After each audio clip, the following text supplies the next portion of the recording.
Hello students, hope you are doing well. In this video lecture, we are going to introduce chemical coordination. तो ये chemical coordination का पहला lecture है और इसमें हम chemical coordination को समझने की कोशिश करेंगे कि ये क्या होता है और ये क्यों ज़रूरी होता है। इसके अलावा two important topics, that is hormone and glands. ये दो टॉपिक्स भी हम इस लेक्चर में क्लियर करेंगे इंशाल्लाह। तो डेफिनेशन की तरफ आते हैं। Communication among body parts through hormones. यहाँ पर लिखा है कि बॉडी के जो पार्ट्स होते हैं यानी कि बॉडी के हिस्से, उनके अमंग एक कोऑर्डिनेशन, एक रब्त, एक कम्युनिकेशन, लेकिन किसके ज़रिए? हार्मोन्स के ज़रिए। आप लोगों ने नर्वस कोऑर्डिनेशन में पढ़ा होगा, जहाँ पर हम बॉडी पार्ट्स के माबेन कम्युनिकेशन या कोऑर्डिनेशन पढ़ते हैं, लेकिन हार्मोन्स के थ्रू नहीं, न्यूरॉन्स के थ्रू, नर्व सेल्स के थ्रू। यहाँ पर ये जो कम्युनिकेशन की सोर्स है वो हार्मोन्स होगी। नाउ स्टूडेंट्स, केमिकल कोऑर्डिनेशन किस तरह काम करता है, इसके लिए यहाँ पर मैंने एक डायग्राम बनाया है। यहाँ पर सेंट्रल नर्वस सिस्टम, इससे मोटर न्यूरॉन्स के जरिए एक टारगेट सेल में एक मैसेज भेजा जाएगा और उस मैसेज का रिजल्ट क्या होगा कि टारगेट सेल हार्मोन सीक्रेट करेगी और ये हार्मोन्स ब्लड में एक और सेल की तरफ जाकर उससे स्टिमुलेट करेगी या एक्साइट करेगी। This is how chemical coordination works. यहाँ से हमें एक अंदाजा हुआ कि under control of central nervous system, यानी कि केमिकल कोऑर्डिनेशन जो है इसको कंट्रोल कौन करता है? सेंट्रल नर्वस सिस्टम करता है। अब ये नर्वस कोऑर्डिनेशन में आप लोगों ने पढ़ा होगा कि nervous coordination is the main and master coordination system, जबकि यहाँ से हमें अंदाज़ा हो रहा है कि केमिकल कोऑर्डिनेशन को नर्वस सिस्टम कोऑर्डिनेट करता है, कंट्रोल करता है। तो इसका मतलब ये हुआ कि chemical coordination is actually subordinate और डिपेंडेंट नर्वस सिस्टम। ये नर्वस सिस्टम के मातहत होता है। अब अगर हम यहाँ पर बात करें कि यहाँ पर इफेक्टर्स क्या होते हैं, लाइक नर्वस सिस्टम में इफेक्टर्स मसल्स होते थे, यहाँ पर इफेक्टर्स इंटरनल ऑर्गन्स होते हैं, जैसे लिवर हो सकता है, किडनीज हो सकते हैं, वगैरह वगैरह, एडिपोज टिश्यूज वगैरह हो सकते हैं। तो यहाँ पर एक जो सबसे इम्पॉर्टेंट चीज़ है जो आज के इस लेक्चर में हम कवर करने वाले हैं, वो हार्मोन और ग्लैंड्स है। तो ये हार्मोन क्या है, इसकी तरफ अब हम आते हैं। हार्मोन एक्चुअली ग्रीक वर्ड से डिराइव किया गया है, हार्मोन वर्ड, जिसका मतलब है टू एक्साइट और to set move. To excite और टू सेट मूव यानी जगाना या बेदार करना। इसकी डेफिनेशन यह है कि chemical messengers secreted by endocrine glands for the control, coordination and regulation of body activities. ये ऐसे केमिकल मैसेंजर्स होते हैं। मैसेंजर्स का मतलब है पैगाम रसा, जो पैगाम एक जगह से दूसरी जगह रसाई करे पैगाम की। तो एक्चुअली ये केमिकल मैसेंजर्स है, इनको एंडोक्राइन ग्लैंड सिक्रेट करते हैं। किसके लिए, किस मकसद के लिए सिक्रेट करते हैं? ताकि ये बॉडी के एक्टिविटीज़ को रेगुलेट कर सके, उनको कंट्रोल कर सके, उनके अंदर एक रब्त पैदा करे। ये एक पॉइंट है यहाँ पर बहुत इंपॉर्टेंट के फर्स्ट हार्मोन जो था वो सिक्रेटिन था, जो डिस्कवर किया गया था। सिक्रेटिन को फायरमैन भी कहा जाता है। ये एसिडिटी को कंट्रोल करता है। आप लोग डाइजेस्टिव सिस्टम में इसके साथ फिर मुलाकात करेंगे इंशाल्लाह। हार्मोन्स जो है हार्मोन्स जो है, अगर आपसे कोई पूछे कि what are hormones in simple words, तो आपने जवाब देना होगा कि hormones are regulators, stimulators and activators. ये तीन जो टर्मिनोलॉजीज है ये आपने हार्मोन के साथ याद रखनी है। Now let's move towards gland. Gland क्या होता है? ग्लैंड इज एक्चुअली सेल और group of cells that secrete a specific secretion. तो ग्लैंड एक्चुअली या तो एक सेल हो सकता है या फिर ग्रुप ऑफ सेल्स हो सकता है, लेकिन जिसका काम क्या हो, जो एक स्पेसिफिक सिक्रीशन को सिक्रेट कर सके। एक्चुअली ग्लैंड क्या होता है, उस सिक्रीशन को खुद प्रिपेयर करने की सलाहियत भी रखता है और उसको सिक्रीट करने की सलाहियत भी रखता है। तो ये दो प्रॉपर्टीज ग्लैंड में होने चाहिए। तो ग्लैंड जो है, एक्चुअली ग्लैंड तीन अकसाम के हो सकते हैं। या तो ये एक्सोक्राइन हो सकता है, या फिर एंडोक्राइन और हेटेरोक्राइन, या मिक्स क्राइन, या डबल क्राइन। ये तीन अकसाम के ग्लैंड्स आपको हमारे जिस्म में मिलेंगे, इंसानी जिस्म में। नंबर एक क्या कौन सा किस्म है? एक्सोक्राइन, नंबर दूसरा एंडोक्राइन, और तीसरा हेटेरोक्राइन। हेटेरोक्राइन को मिक्स क्राइन भी कहते हैं, डबल क्राइन भी कहते हैं। क्यों कहते हैं आगे हम जान लेंगे इंशाल्लाह। Now let's move on to the first type of glands, that is exocrine glands. Exocrine glands क्या होते हैं? Actually those glands that pour their secretion directly into the target। जो टारगेट में अपना सिक्रीशन डायरेक्टली पावर करे। Directly pour करने का मतलब क्या है कि सिक्रीशन जो है उसको ब्लड में जाने की जरूरत नहीं होती, ब्लड रिक्वायर नहीं होती। ब्लड के बगैर सिक्रीशन टारगेट पर पहुंचकर वहां पर अपना काम सरंजाम देता है। लाइक यहां पर एक डायग्राम है कि ये ओरिजिन है। ओरिजिन का मतलब क्या है? ग्लैंड। ये ग्लैंड है। अब ये सिक्रीशन जो है, ये जो है इसने कुछ सिक्रीट किया। ये हार्मोन है लेट्स सपोज। तो ये टारगेट पर पहुंचने के लिए ब्लड इसके लिए रिक्वायर्ड नहीं है।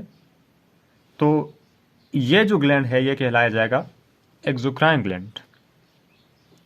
अच्छा, ये दो जो टर्म्स है सिक्रीशन के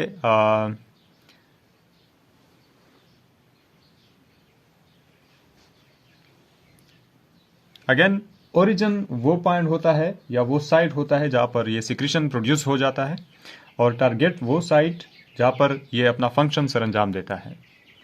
तो मोस्टली स्टूडेंट्स जो होते हैं वो इस कंफ्यूजन के शिकार रहते हैं कि क्या जितने भी एक्सोक्राइन ग्लैंड्स है वो सब डक्टेड ग्लैंड्स होते हैं, मतलब सबके डक्ट्स होते हैं कि नहीं।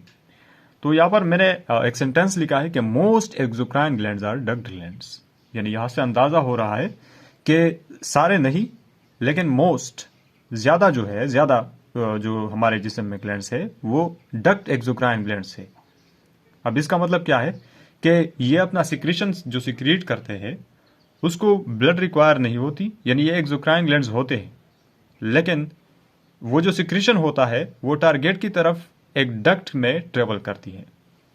यानी यहां पर एक ओरिजिन है, ये ओरिजिन है, इसको हम ग्लैंड कह देते हैं, यानी साइट ऑफ प्रोडक्शन, और ये टारगेट है यानी site of function of the secretion. और ये जो सिक्रीशन होगा इस ओरिजिन का या ग्लैंड का, ये एक डक्ट में ट्रेवल करता हुआ टारगेट तक पहुंच जाएगा। तो ऐसे ग्लैंड्स को हम क्या कहते हैं? Duct exocrine glands. तो मोस्टली एक्सोक्राइन ग्लैंड्स चूंकि डक्ट एक्सोक्राइन ग्लैंड्स होते हैं, इसलिए जनरली जब भी एक्सोक्राइन ग्लैंड का वर्ड सुनने में आता है तो लोग इसको डक्ट एक्सोक्राइन ग्लैंड्स समझ जाते हैं। हालांकि हम यहाँ पर एक और किस्म के ग्लैंड्स भी देख लेंगे, डक्टलेस एक्सोक्राइन ग्लैंड्स। तो पहले हम डक्ट एक्सोक्राइन ग्लैंड्स के एग्जांपल्स की तरफ जाते हैं। जैसे पैंक्रिया जो है, पैंक्रिया ये पैंक्रियाटिक जूस सिक्रीट करती है। स्वीट ग्लैंड्स स्वीट सिक्रीट करती है। मेमोरी ग्लैंड्स मिल्क की सिक्रीशन करते हैं। लिवर बाइल सिक्रीट करती है। गैस्ट्रिक जूस जो है ये स्टमक से, गैस्ट्रिक ग्लैंड से सिक्रीट होता है। सलाइवरी जो ग्लैंड्स है सलाइवा सिक्रीट करते हैं। तो ये जितने भी ग्लैंड्स हैं, लाइक यहाँ पर लेक्रिमल ग्लैंड्स जो है ये टीयर सिक्रीट करते हैं। सेबेशियस ग्लैंड्स सेबम को सिक्रीट करते हैं। तो all this glands are actually duct exocrine glands. Now let's move on to the other type of exocrine glands, which are ductless exocrine glands. तो इनकी जो एक एग्जाम्पल हमारे बॉडी में है, जो बहुत फेमस एग्जाम्पल है, वो है म्यूकस ग्लैंड और mucus goblet cells. Mucus gland और म्यूकस गॉबलेट सेल्स, याद रखिएगा ये वो ग्लैंड्स है जो कि यूनिसेलुलर ग्लैंड्स है, यानी कि सिंपल एक सेल है और इसको हम ग्लैंड कहते हैं। एक सेल होती है उसको आप ग्लैंड कह सकते हैं। तो ये एक्चुअली यूनिसेलुलर ग्लैंड्स होते हैं और ये डक्टलेस एक्सोक्राइन ग्लैंड्स होते हैं। यहाँ पर आपको पता चल जाएगा कि कैसे डक्टलेस होते हैं। तो एक्चुअली जो हमारी रेस्पिरेटरी एपिथेलियम है, नोज से लेकर एल्यूलाई तक, वहाँ पर एक रेस्पिरेटरी एपिथेलियम होती है और उसकी जो स्ट्रक्चर होती है वो कुछ इस तरह होती है कि ये 2 किस्म के सेल्स से बनी होती है, या 2 किस्म की एपिथेलियम आप कह ले। एक होती है कॉलमर सिलियरी एपिथेलियम और ये गॉबलेट म्यूकस एपिथेलियम। ये जो राउंड सेल्स आपको नजर आ रहा है ये गॉबलेट सेल्स है, और ये जो कॉलम की तरह है जिसके सर पर यहाँ पर सिलिया है, ये सिलिया ये रेड में जो मैंने ड्रा किए है, तो इनको कहते हैं columnar ciliary epithelium, columnar ciliary epithelium.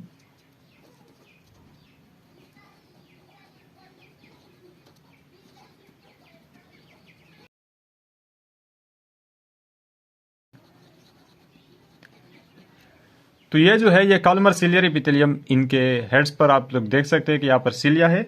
ये बीटिंग मोशन परफॉर्म करते हैं, इस तरह से बीटिंग मोशन परफॉर्म करते हैं। और ये ब्लड सेल्स क्या करते हैं, ये यूनिसेलुलर ग्लैंड्स, ये एक सिक्रीशन जिसको कहते हैं हम म्यूकस, म्यूकस, इनसे जो चीज सिक्रेट होती है वो होती है क्या, म्यूकस। यहाँ पर मैंने ड्रा किया है ग्रीन में। तो ये म्यूकस जो होता है, इन सिलिया की बीटिंग मोशन की मोमेंट की वजह से ये म्यूकस आगे इधर जाता है, और इस तरीके से जो डस्ट पार्टिकल जिसमें ट्रैप हो या फिर एयर को मॉइस्ट करने के लिए ये जो है उसमें हेल्पफुल साबित हो जाता है। अच्छा, तो आप लोगों ने देखा कि there is no duct, so we call them ductless exocrine gland. Endocrine glands क्या होते हैं, those glands that pour their secretion into the blood before reaching the target। तो ऐसे ग्लैंड्स जो कि टारगेट में पहुंचने से पहले अपना सिक्रीशन जो है वो ब्लड में पॉर करते हैं, और ब्लड में यह सिक्रीशन जाते हुए टारगेट पर पहुंच जाता है। तो ये एक ओरिजिन यहाँ पर मैंने ड्रा किया है। Again this is gland, this is site of production, और ये सिक्रीशन है, इसमें भी हार्मोन। तो ये यहाँ पर ब्लड है और ब्लड में जाते हुए ये टारगेट यानी साइट ऑफ फंक्शन पर पहुंच जाता है। नोट कीजिए, याद रखिएगा ये पॉइंट के हमारे बॉडी में 20 एंडोक्राइन ग्लैंड्स है। ये एमसीक्यू पॉइंट है। तीसरे टाइप के जो हमारे जिस्म में ग्लैंड्स पाए जाते हैं वो है हेटेरोक्राइन ग्लैंड्स। हेटेरोक्राइन ग्लैंड्स का मतलब ये है कि those glands that have both exocrine and endocrine gland, तो जिनमें दोनों एक्सोक्राइन और एंडोक्राइन ग्लैंड्स पाए जाए, या यू कैन से कि ऐसे ग्लैंड्स जिनमें एंडोक्राइन प्रॉपर्टी भी मौजूद हो और एक्सोक्राइन प्रॉपर्टी भी मौजूद हो, तो इनको हम हेटेरोक्राइन ग्लैंड्स कहते हैं, या मिक्स क्राइन ग्लैंड्स कहते हैं, या फिर डबल क्राइन ग्लैंड्स कहते हैं। इनके एग्जांपल्स जो है वो है पैंक्रिया, गैस्ट्रिक ग्लैंड्स, इसके अलावा टेस्टिस, ओवरीज वगैरह भी हो सकते हैं, but those are less known. ये जो है ये ज़्यादा फेमस है। पैंक्रिया में आप लोग देखते हैं कि आइलेट्स ऑफ लंगरहांस जो है वो एक्चुअली एंडोक्राइन पोर्शन फॉर्म करते हैं, जबकि जो एसिनाई होते हैं सेंट्रो एसाइनल सेल्स वगैरह वो जो है एक्सोक्राइन पोर्शन जो कि पैंक्रियाटिक जूस सिक्रीट करते हैं वो बनाते हैं। इस तरह से गैस्ट्रिक। तो आई होप कि आप लोगों को लेक्चर समझ आया होगा। Thank you for watching and please don't forget to subscribe the channel and like the video. Thanks.